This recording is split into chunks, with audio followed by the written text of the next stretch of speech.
क्या आप जानते हैं उत्तराखंड में मनाया जाने वाला बच्चों का त्योहार फूलदेई या फुलारी पर्व आखिर क्यों मनाया जाता है? इसके पीछे छिपी है एक बेहद रहस्यमयी और भावुक लोक कथा।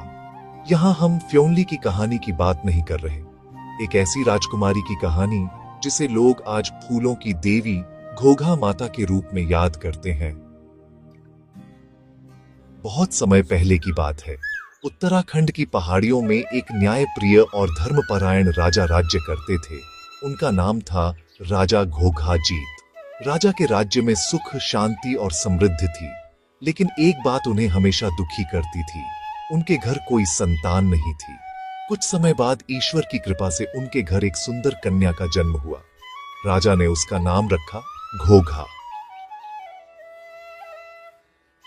जब राज ज्योतिष ने उस बालिका की कुंडली देखी तो उन्होंने राजा से कहा, राजन, यह कन्या साधारण नहीं है, यह प्रकृति की संतान है। लेकिन याद रखिए, 10 वर्ष की उम्र के बाद यह आपके पास नहीं रहेगी। यह सुनकर राजा चिंतित हो गए, लेकिन उन्होंने उस बात को समय पर छोड़ दिया। जैसे जैसे घोघा बड़ी होती गई, सबको महसूस होने लगा कि वह सच में बाकी बच्चों से अलग है। उसे महल की चमक दमक से ज्यादा जंगल, फूल, पक्षी और पहाड़ पसंद थे।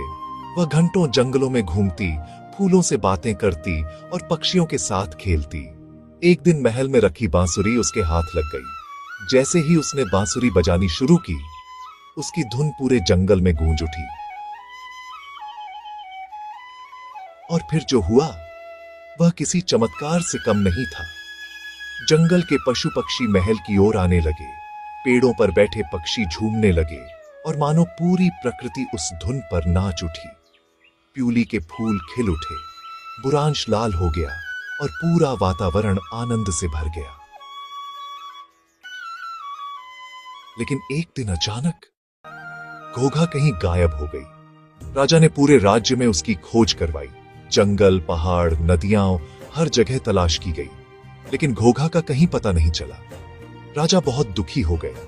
तभी उन्हें राज ज्योतिष की कही बात याद आई। एक रात राजा को सपना आया। उन्होंने देखा कि उनकी बेटी घोघा प्रकृति देवी की गोद में बैठी हुई है और बहुत खुश दिखाई दे रही है। तब प्रकृति देवी ने राजा से कहा, राजन, दुखी मत हो।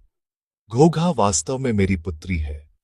मैंने उसे कुछ समय के लिए तुम्हारे पास भेजा था ताकि लोगों को प्रकृति का महत्व समझाया जा सके। देवी ने आगे कहा, हर वर्ष वसंत ऋतु में चैत्र की प्रतिपदा से अष्टमी तक तुम्हारे राज्य के बच्चे फूलों की टोकरी लेकर हर घर की देहरी पर फूल डालेंगे और गाएंगे, जय घोघा माता, प्यूली फूल, जय पैया पात। तभी से घोघा इस राज्य में फूलों की देवी घोघा माता के रूप में पूजी जाएगी।